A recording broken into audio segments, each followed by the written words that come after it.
The cursed machine of Nihon Sangyo. Long before the name Nissan was known, the company was called Nihon Sangyo. In the 1930s, a secret prototype car was built deep inside a forgotten factory in Japan. It had no model number, only a metal plate engraved with one word. Shadow. The engineers said the engine didn't sound mechanical. It whispered. Every night, the car turned on by itself. Headlights flickered like blinking eyes, and the steering wheel slowly moved, as if someone invisible was gripping it. Workers who stayed late claimed the car knew their names. One by one, engineers began disappearing. Their lockers were found open, keys missing, and tire marks leading into the dark forest behind the factory. The company shut the project down and buried the car underground.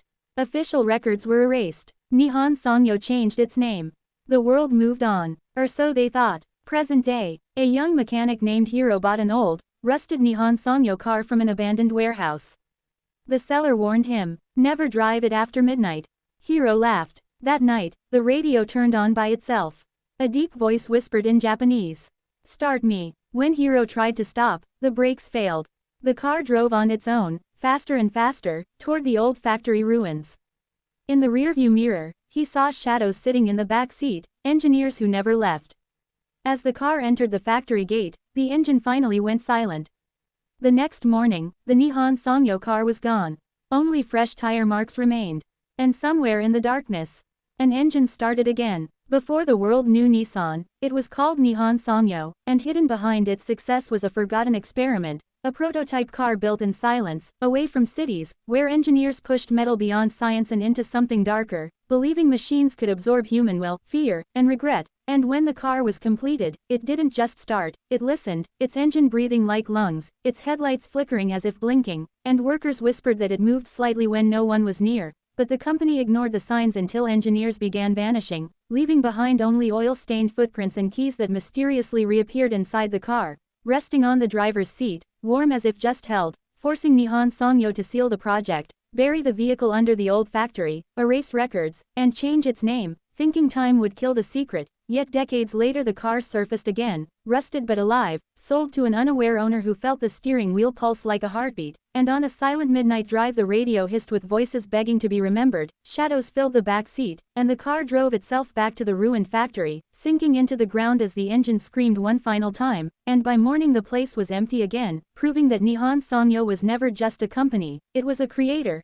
And its creation still waits, buried beneath steel and soil, dreaming of roads, listening for footsteps, and starting itself whenever someone remembers its name. Before it became a global symbol of speed, steel, and modern roads, Nihon Sangyo was a name spoken carefully, almost quietly, among those who worked behind its factory walls, because even in its earliest days the company was obsessed not just with building machines, but with building memory, believing that a machine which could remember would never truly fail, and it was this belief that led to the creation of a project so secret that it was never logged, never photographed, and never officially completed, a project known only through whispers passed between engineers who worked late into the night, when the factory lights dimmed and the world outside fell silent, and it was said that during those hours the machines listened more closely than the men who built them. The factory itself stood on the outskirts of the city, far from homes and markets, surrounded by uneven land and trees that bent strangely toward the steel walls as if pulled by something beneath the ground, and those who walked past it after dark often claimed the air felt heavier there, thick with oil, heat, and a sound that resembled breathing, though no vents were visible, and while daytime masked these sensations with noise and movement, night revealed the factory's true nature, when shadows stretched unnaturally long across the floor and the echo of footsteps lingered far longer than they should have. It was during one such night that a young engineer named Sato Kenji first noticed something wrong, not with the machinery, but with the silence between it, because when the assembly line stopped and the tools were set aside, the quiet did not feel empty, it felt occupied, as though something unseen had taken notice of the absence of human sound, and when Kenji paused to listen, he realized the faint hum he heard was not coming from the power lines or the generators, but from a single prototype vehicle stationed at the far end of the factory floor, hidden behind hanging tarps and marked only with a small metal plate bearing the company's name, Nihon Sangyo.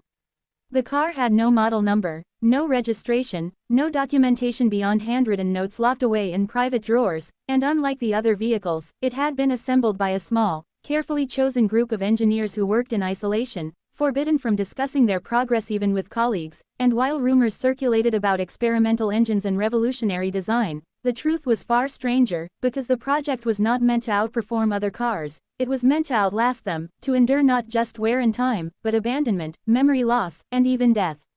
Kenji approached the car cautiously, the overhead lights flickering as he walked, and when he pulled back the tarp, he felt an immediate sense of discomfort, not fear exactly, but the feeling one gets when standing too close to someone who was pretending to sleep, because the car's surface was warm despite having not been run for hours, and the steering wheel rested at a slight angle, as though recently adjusted, and when Kenji leaned closer, he could swear he heard a sound from within the engine bay, not a mechanical click or whir, but a slow, steady rhythm, like a heartbeat.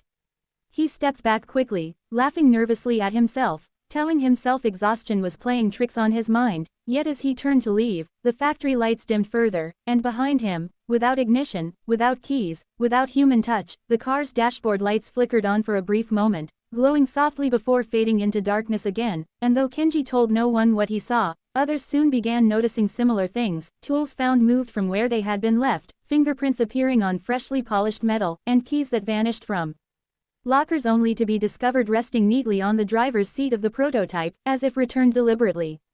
The engineers were told to ignore these anomalies, instructed that the project was sensitive and that fear could interfere with progress, and so they continued their work, staying later, sleeping less, and gradually becoming aware that the factory seemed more awake at night than during the day, responding subtly to their presence, and it was during this time that the first engineer disappeared, leaving behind no signs of struggle, no farewell, no explanation, only his identification badge found hanging from the rearview mirror of the prototype car.